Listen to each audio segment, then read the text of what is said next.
This warning scares me. It's a new warning. So, okay, hello everyone.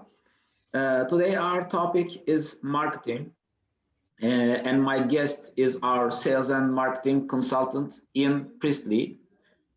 But before starting our program, I'd like to give two tiny warnings. The first one is about the program language, which was also already asked in the chat board, that the language of the program will be English. But don't worry, as you saw the warning, we will record this webinar and upload to YouTube for watching again.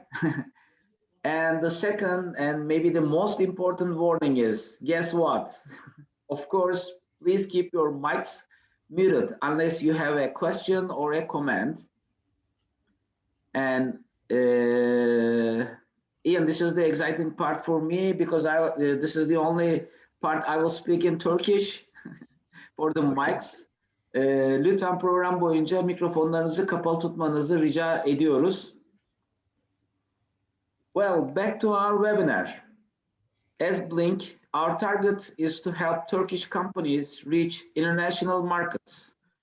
While doing that, please keep in mind that we are not only helping companies to incorporate, but to provide sufficient information about Britain's way of doing business and what to expect about consultancy to get a higher ratio of success.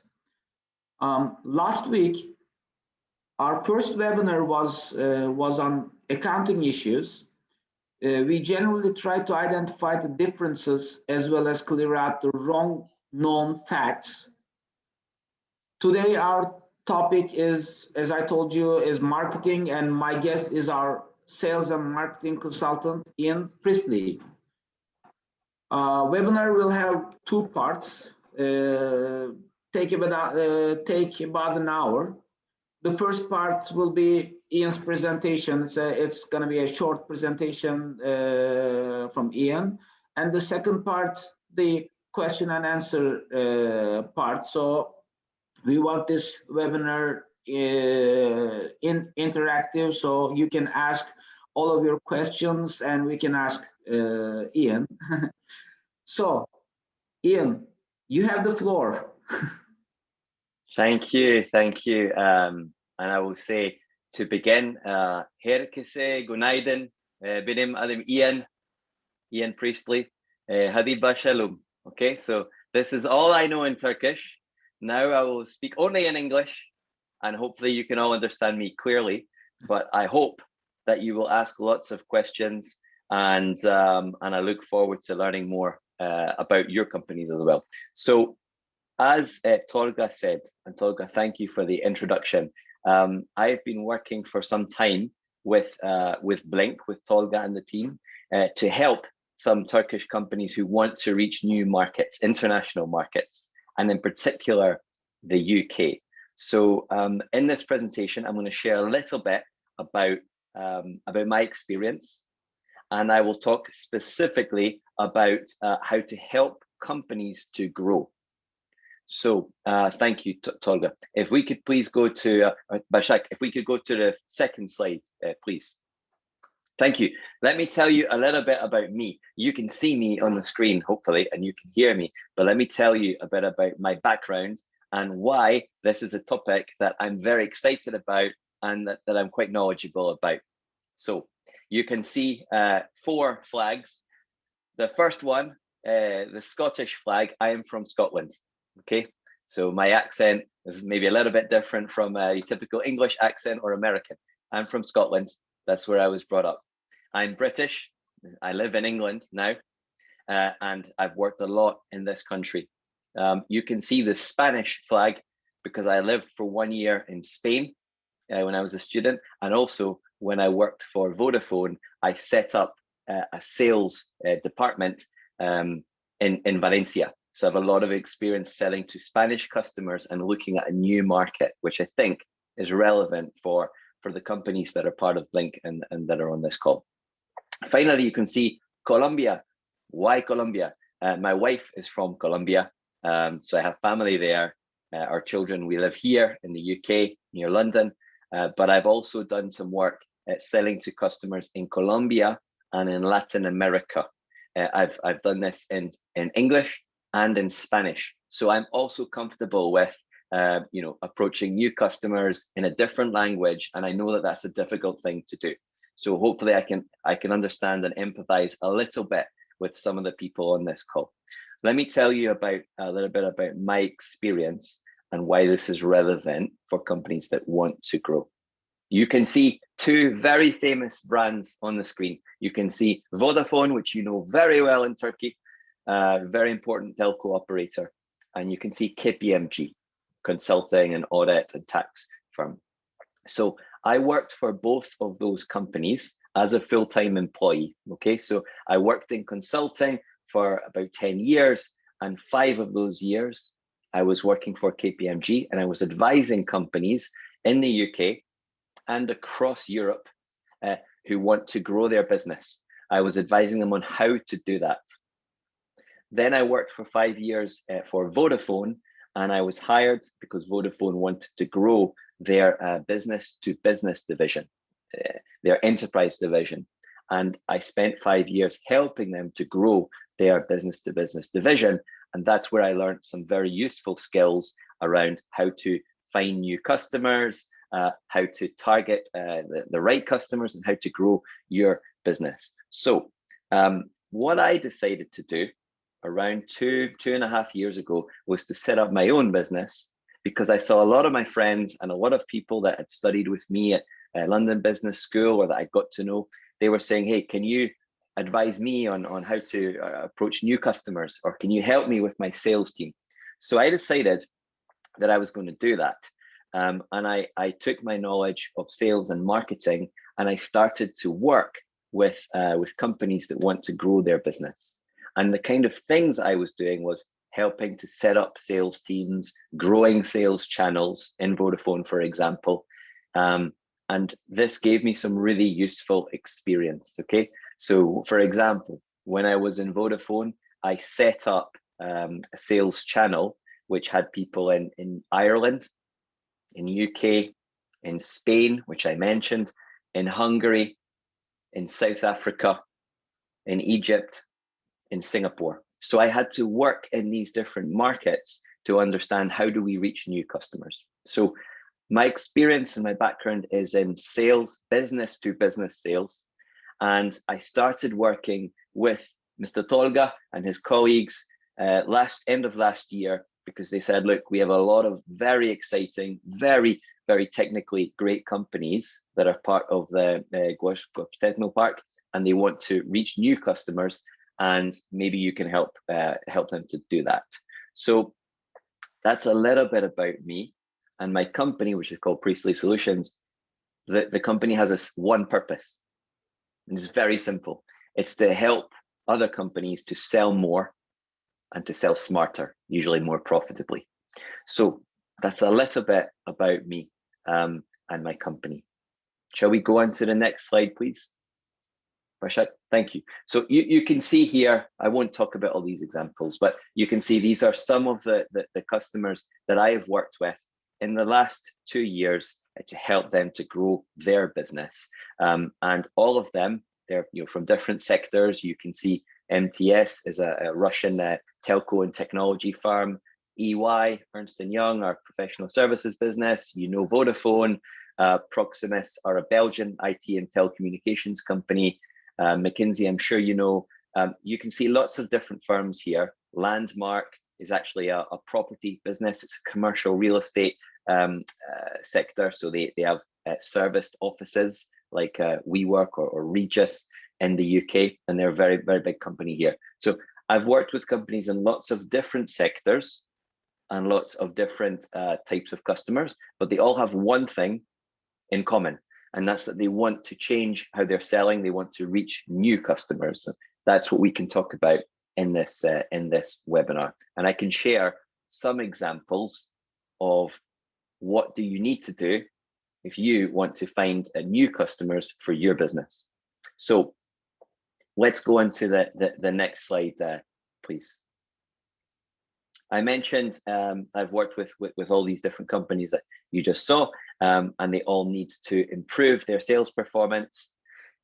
And let me tell you that usually when a company wants to enter a new market, there's lots of things they need to consider. Tolga mentioned at the start of this meeting, accountancy. How do you incorporate a business? How do you register to pay the right taxes? How do you get the right advice for you when you're going into a new? There's lots of things that you need to consider. But let's just talk about the business-to-business sales part. So how do you target new customers? How do you build the right strategy to go to market? And how do you plan to contact these customers? Let's talk about that for a couple minutes. So number one, target customers. This sounds very obvious, but it's very important. If you want to grow your business in the UK, for example, the first thing I'm going to ask you is, what does your business customer look like? Tell me what kind of company are you targeting? Does it look like a company that you're already working with in Turkey? Maybe, for example, you specialize in the automotive sector and you've worked with Ford or Jaguar or Tesla or any of these firms. So I would be saying, okay, which kind of automotive companies do you want to target in the UK? Now, I would ask you to think about, what sector, and it might be more than one industry sector. And then I would ask you, what are the most relevant services or products for companies in that sector? It's super important that you are clear on this. If you tell me we have 25 different products and services and we want to sell all of them to all of the UK, I would say, okay, I love your ambition, but I think you're going to have more success if you focus on the target segment and the target group of customers that have problems that your product can solve or that your service can solve. So target customer, for me, this means, what do they look like? How are they buying products like yours today? So who are they buying it from? Who are your competition? And then I would focus on who is taking decisions for making those purchases. Who are the decision makers in the target companies that you want to do business with? What is their role? And how do they usually make a decision? Do they have a tender, a competitive tender? Do they buy once a year? Do they buy once every 2 years? Do they buy all the time? And this depends upon whether you sell, for example, a recurring service or a one-off service. It depends whether you sell products. It depends whether you sell licenses. There are lots of things to consider here. But number one, you need to think about, who is my target customer in this market and how are they going to make decisions? I will stop for a second. Any questions or anything not clear enough so far?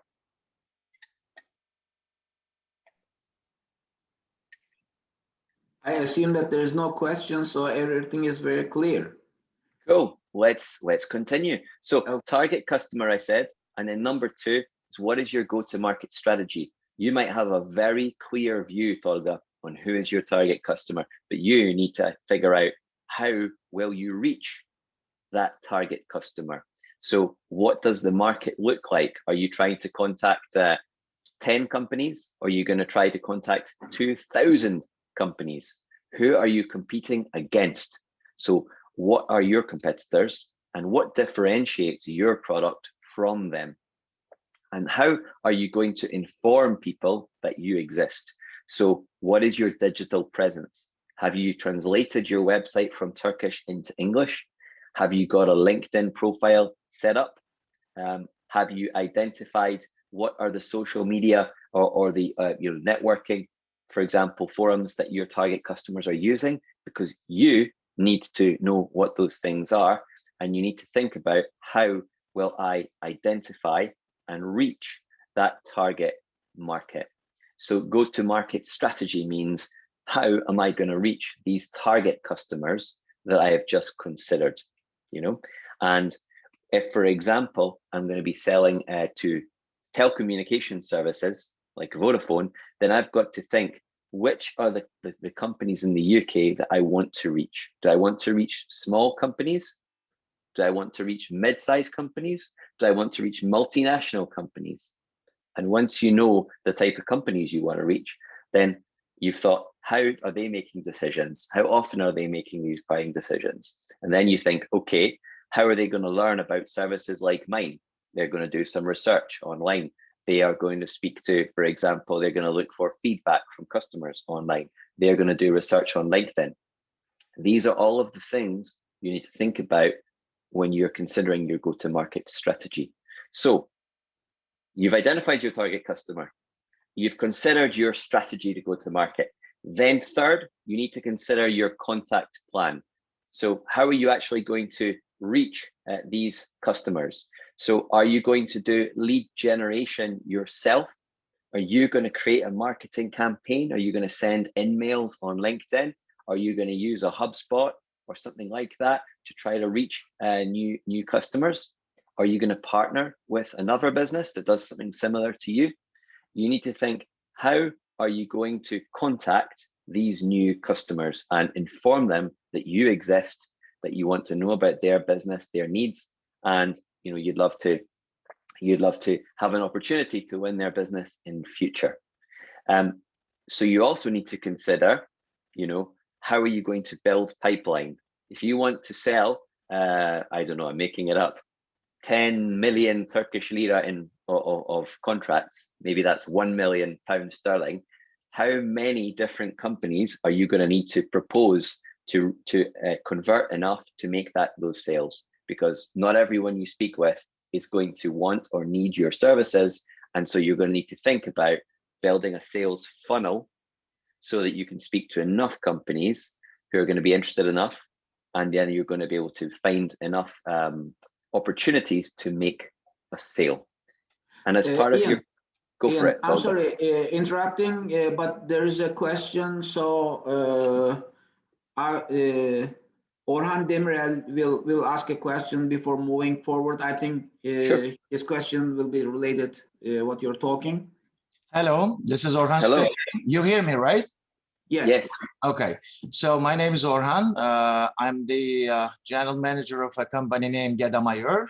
We are producing building maintenance unit. It's a kind of crane, actually, that we are putting on the top of the buildings. Yeah. So actually, our sector is very niche sector. So actually, we are ready. We know who is our target customer. We are looking for some distributors, and it's not too much, actually. So I don't know how we personalize this meeting. I don't want to personalize because you're talking very general things, but Sure. So we have a plan. So we know our target customer.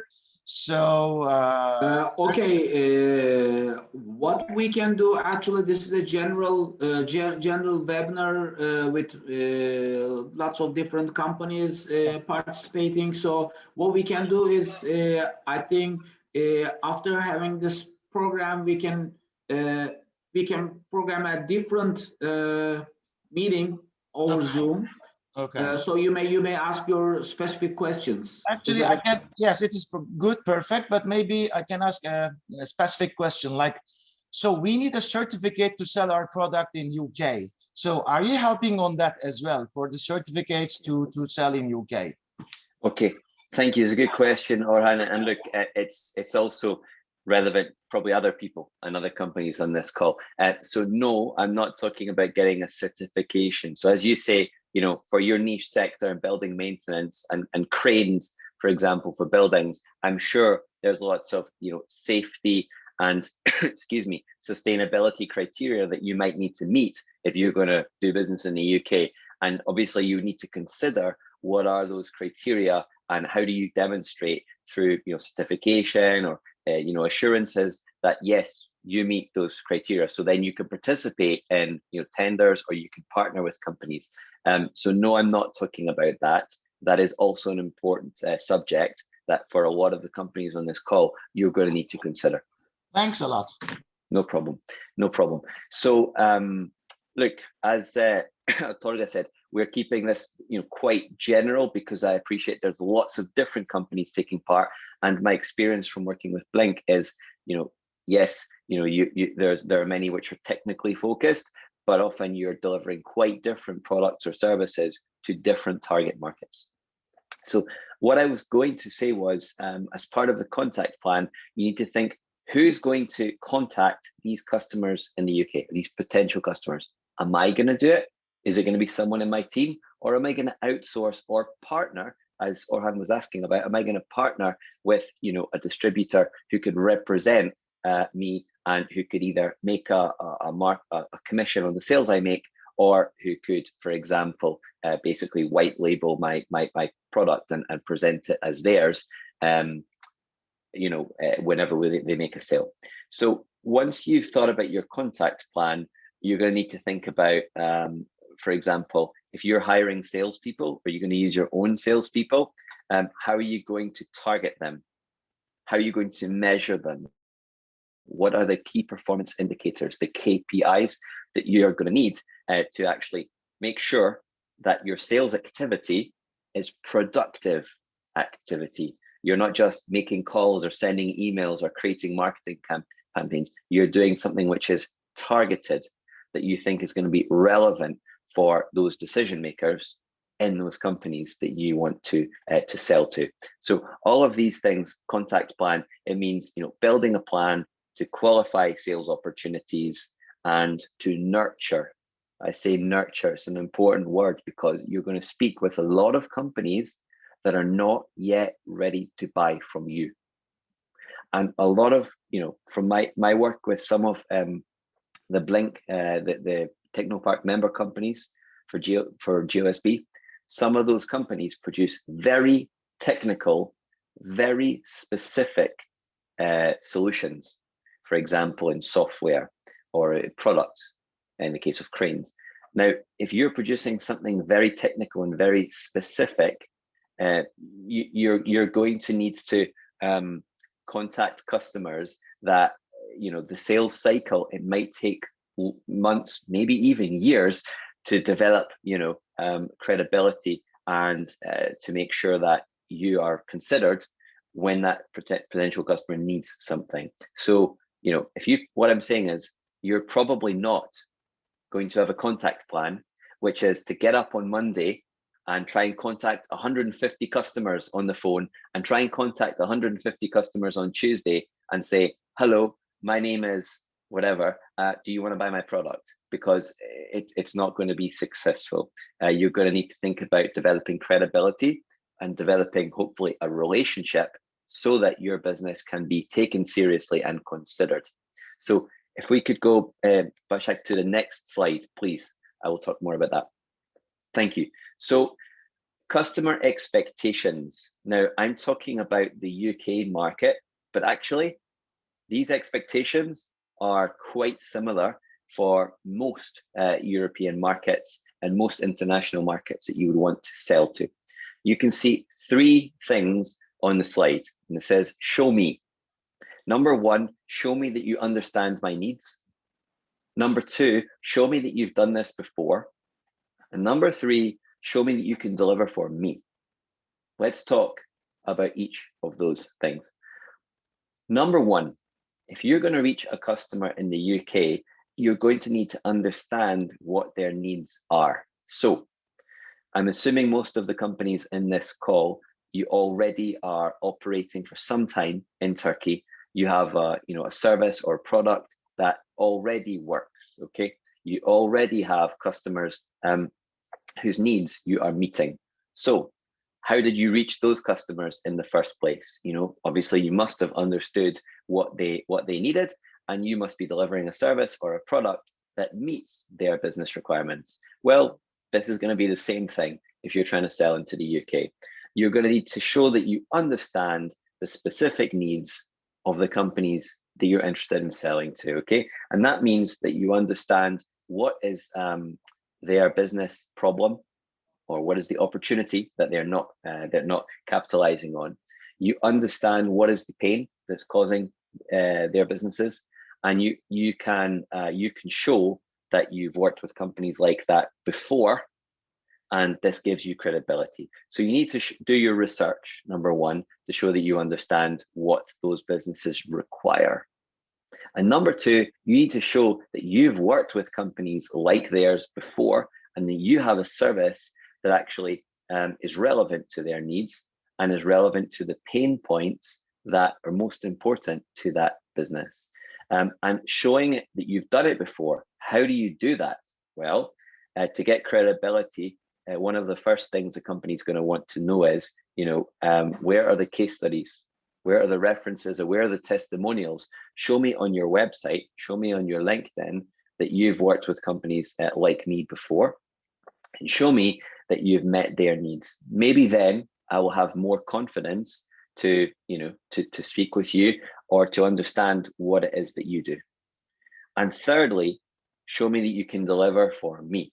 So this is something you're only going to be able to show if you've understood their needs and you've shown that, that your company has done it before.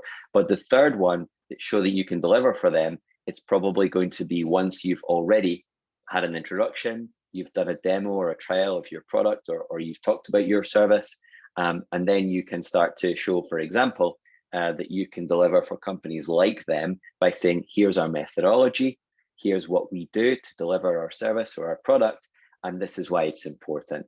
Now, if a customer or a prospect sees these three things, you can understand their needs, that you've done it before, you can deliver for them, then they are going to be more likely to talk with you. And obviously, you're probably not going to be meeting them face to face. Even if you were in the UK, most meetings are happening at the moment over Zoom or Teams or any of these things, Google Hangouts.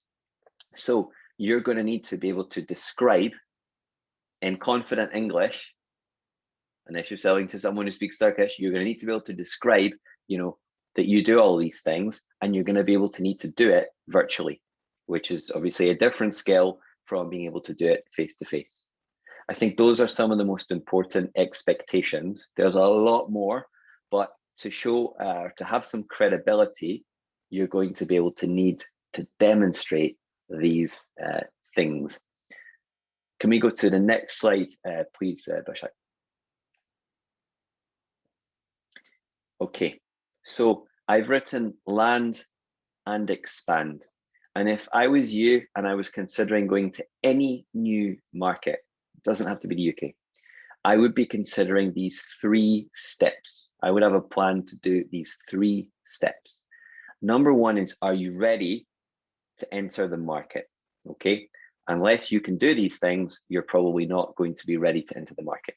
And I'll talk about that in more detail in a moment.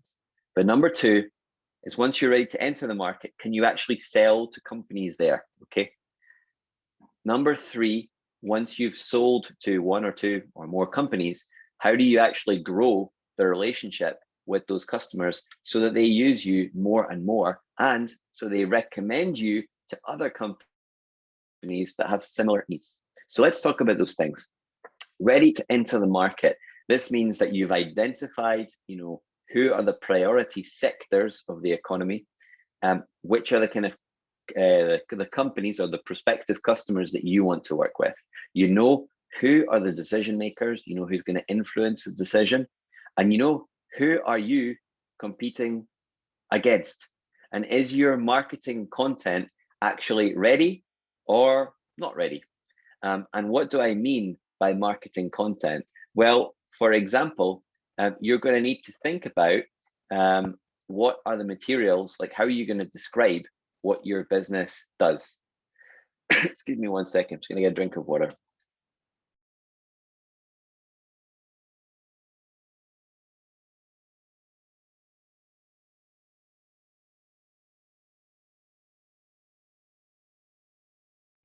Okay, so I was saying you're going to need to consider your marketing content. So it means the case studies, the testimonials, the things that you're going to need to show a customer that says, excuse me, this is what my company does. Here's a company we've worked with before, and here is how we've met their requirements, and here's some feedback from that company. You're going to need to, if you're partnering with another firm who's representing you, you're going to need to teach that company, okay, here are some of the main features and the benefits of my product and my service. Here are some examples of where we've solved this kind of problems for other companies before. So whoever is going to be contacting your potential target customers, you're going to need to make them successful. How? By actually having these things ready.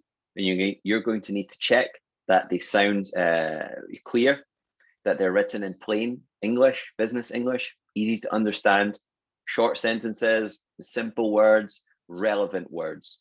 So you're going to need to have this marketing content ready. Now, if you've done these things, then I think if I was you, I would be confident that you're ready to enter a new market. Then what? Then you're going to need to connect with decision makers. What do I mean connect? After you've contacted them, after you've made a call, after, for example, you've sent them an email or a LinkedIn message, you're going to want to try to make a connection. And you're going to want to set up a conversation where you can learn about what their needs are and how your business can help. And then you're going to want them to know what is it that you do. So of course you need to know about them. Of course you need to know about the competition, but you're also going to want them to remember what is it that you do, because they probably won't make a decision immediately. If you're lucky, they might, but most companies more often are going to want to know, okay, send me a brochure, send me some materials about what you do, and then you're going to need to stay in touch with them. And that's why I was talking about nurturing a moment ago. So if you're ready to enter a new market, and then you've made all these connections and you've done your learning, you're ready to sell, at some point, you are going to close a deal and they're going to sign a contract with your company and you're going to start to deliver services for them. Fantastic. Congratulations. Then what? Then what? Because now is when you're going to need to try to expand and grow. And what you're going to want to do is, when you've made your proposals and they've been successful, you're going to want to make sure that you stay connected with that customer and that you're meeting their needs, that they're satisfied with your service or your product. And you're going to want to, at some point, ask them for, maybe some referrals. You might want to do a referral program. So maybe they have some kind of financial incentive or a small reduction in price, or they get an additional service from you if they successfully introduce you to other companies. And you're going to want to find other companies that look like them. Or if you're selling into a company in the UK, that company might have other offices and other people or other factories, for example, in other countries around Europe. So maybe if you've successfully delivered for them in one country, you could meet their needs in other countries. And when I've worked with companies like Vodafone or the office provider I mentioned a moment ago, this is one of the common things, the most effective things that these companies have done to increase their sales. It's number one, they deliver a really good service and their client is happy. But number two, they find other companies that look like that first company, or they find subsidiaries or affiliated businesses, or they find, for example, other offices or locations of the same business, and they say, look, we know you, we're already delivering for you. We already have some commercial terms and some pricing agreed. Why don't we explore if we can help you more and add even more value to your business? So look, I will stop talking now because I want to leave some time for some questions. I see there's been some comments. In summary, there's a lot of things to consider, but if you want to enter a new market, okay, and you want your business to be relevant in that market, you're going to need to do these three things. And if you do these three things, then I'm confident that your business is going to have a lot more success in those markets. So I will stop now, Tolga and Bashak. Are there any questions from you or from the people taking part? Thank you, Ian. It was a great presentation. I want to mention that this is a general meeting about Britain, England, to understand Britain's way of doing business. So this is not something specific, but if you're interested, we can set up programs, meetings for the future. Of course, we will have questions. At least I have, but let me check the chat board.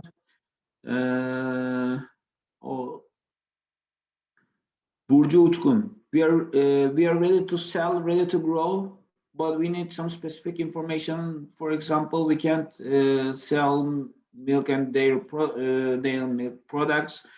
If any option to sell it, would like to know. How is the frozen cakes market in UK? How can we reach the HoReCa market in UK?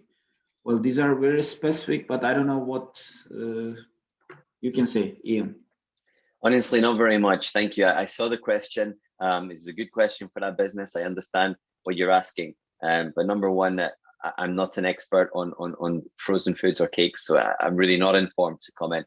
But number two, for anyone on this call who's interested in like regulatory or quality assurance or those kind of certifications, I would recommend you speak with Tolga or one of the team in Blink, and you find out how do you assess your ability to enter a new market like the UK, because you're going to need to take some professional advice from somebody who understands those specific things. It's not my area of expertise. Okay. Ian, since we are waiting for the other questions, let me ask my questions. I have some of them noted here. What are the most important activities a company needs to know if they want to enter the UK market? Okay, thanks, Tolga. I think we've covered, I hope, some of those things in this meeting. What I would say is some of the most important things are in qualifying who are the right customers for your business. Okay, maybe your business already sells to companies in many different sectors in Turkey. Okay, but which of those sectors are most important in the country that you want to enter? And then, where is the most opportunity? You might, for example, find that in Turkey, you are one of the only providers of this particular service. Okay, so you're in a great position. But in the UK, there might be already many different companies who do what you do, so it might be very crowded. These are the kind of things I would be looking at. Who are the priority sectors, the priority companies in those sectors, and who are the decision makers, because those are the people you're going to need to reach and influence. Okay, thank you. My other questions, what are the ways of reaching new customers in UK? Okay, there's lots of ways. Historically, people would do a lot of, I guess, cold calling. They would just pick up the phone. They would look at the phone book, or then this is something I did when I started my career. It's very difficult. It's quite, especially if you're doing it in another language. It's intimidating to do it, but also it's a useful skill, and you will always need to pick up the phone to people. But increasingly, businesses are selling to and buying from other businesses over LinkedIn. It's one of the most common channels that you will find. Most professionals in the UK have a LinkedIn account, and some of them use it a lot. But even if the individuals don't use it so much, most companies in most sectors, particularly services, they do use it a lot. So one of the things I would be doing is I'd be researching, for example, specific companies, but also, for example, industry groups. There are lots of groups on LinkedIn where you can find this information for free. And I would also be doing research of, English language British newspapers.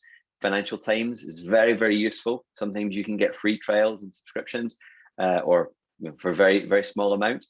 The more you research about the companies and the sectors that are interested that are relevant for you, the more informed you're going to be, the more likely it is that you're going to have a knowledgeable conversation.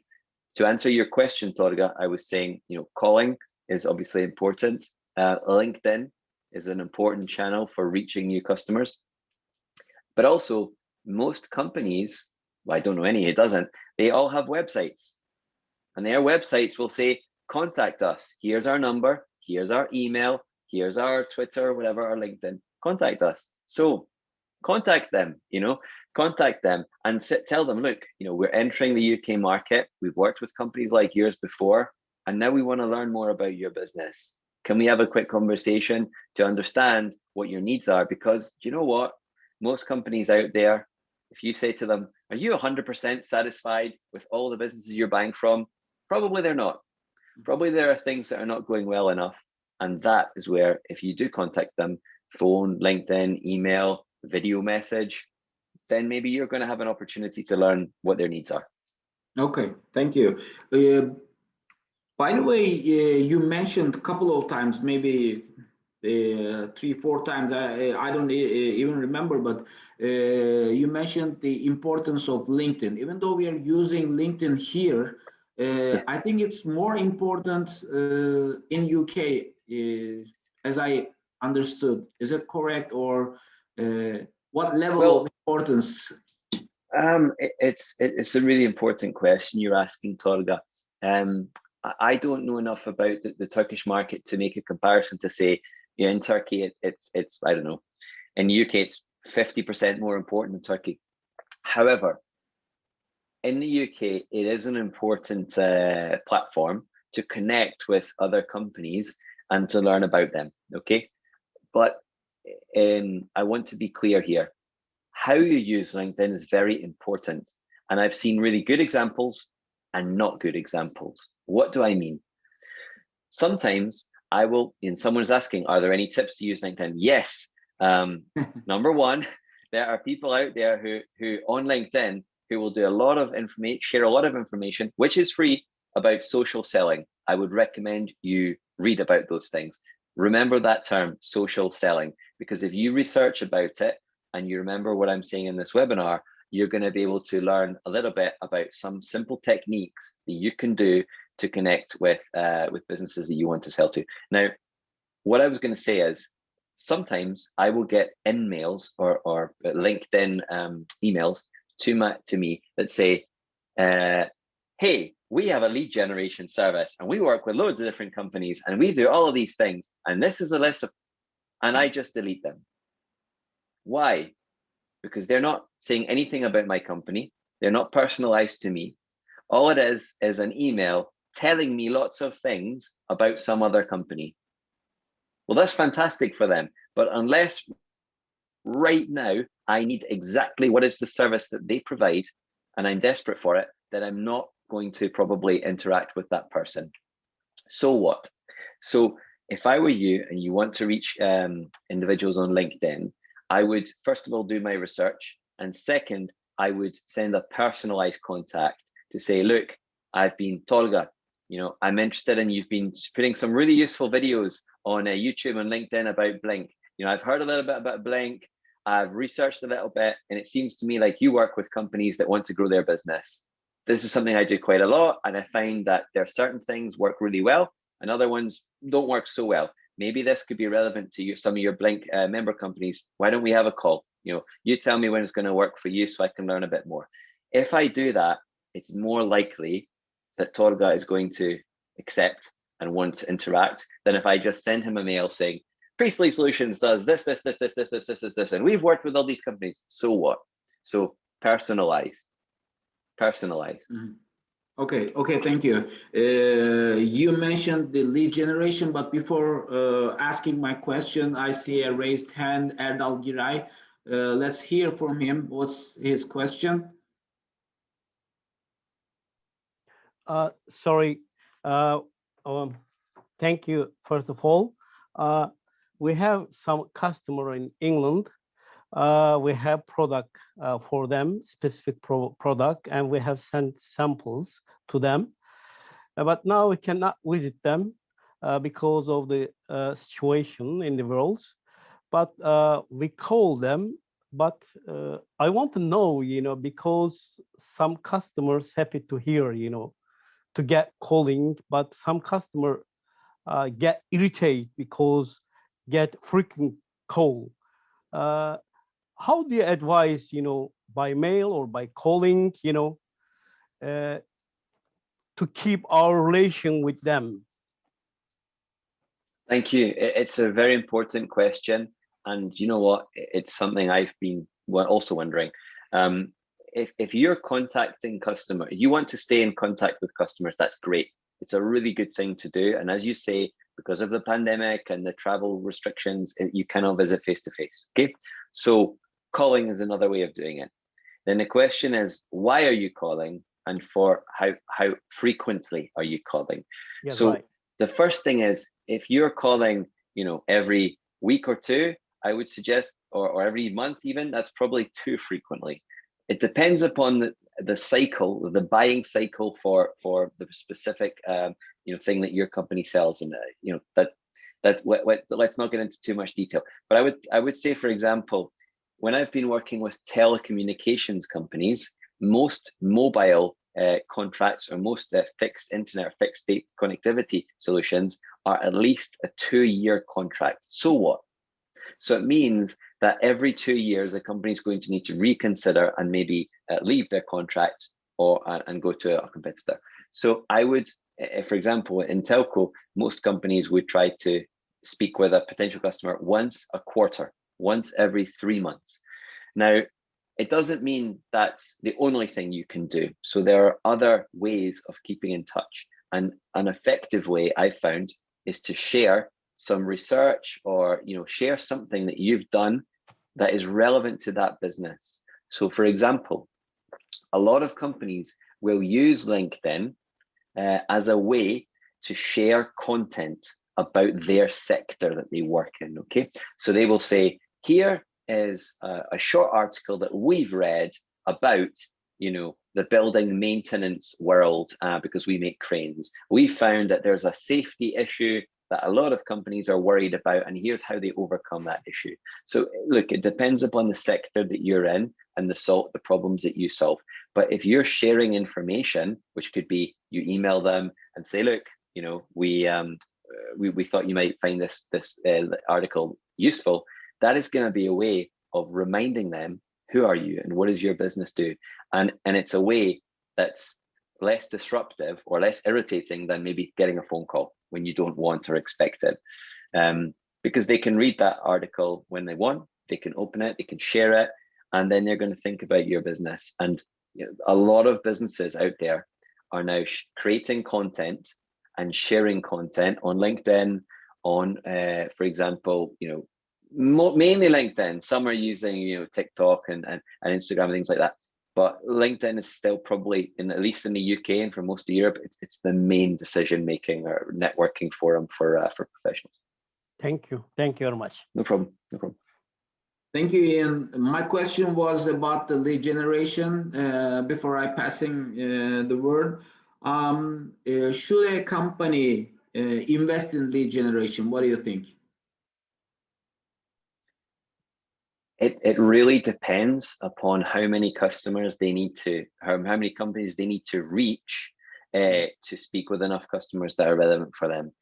I have seen lead generation work very well for services which are a relatively low value in terms of financial value, and a relatively quick solution to deliver. So let me give you an example. I was a managing director in a real estate service company who provide searches to find a new office. So it means this company, what they would do is they would, for example, if Blink needs a new office somewhere in Ankara or Berlin or whatever, they would say, tell me what you need. Okay, you need an office for 10 people with a meeting room. Okay, I will find you an office. That is relatively, there's so many businesses out there that need that service. It's not too industry specific at all. And it's a relatively low value because the company who provides it will just charge a small percentage margin. So it really depends. If you're on this call and you provide a service that is relatively easy to consume, that's relevant to lots of businesses, yes, I might consider using lead generation. If you're on this call and you're providing, for example, professional services, software, which is a relatively high value or high margin, and you're dealing with a very niche or very specific target industry, I don't know if I would use lead generation. There's a lot of considerations out there. This is just my opinion, and I'm being very general. So if you are a company on this and you're interested in lead generation, I would research lead generation on LinkedIn and see what's out there, and then read the feedback about those companies. Okay, thank you. Well, actually, all my questions covered. Some of them you covered while you're presenting. So I'll ask our audience, our participants, if they have any questions that we didn't cover.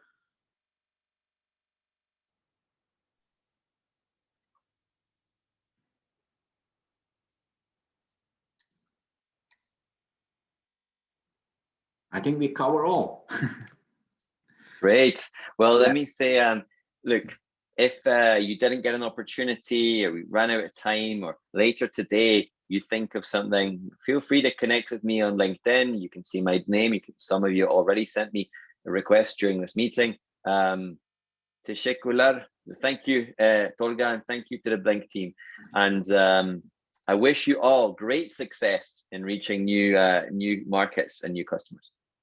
Thank you, Ian. And if you have any questions, we can set up, as I said, we can set up new meetings for specific needs. So you can just contact with us, and we will help you.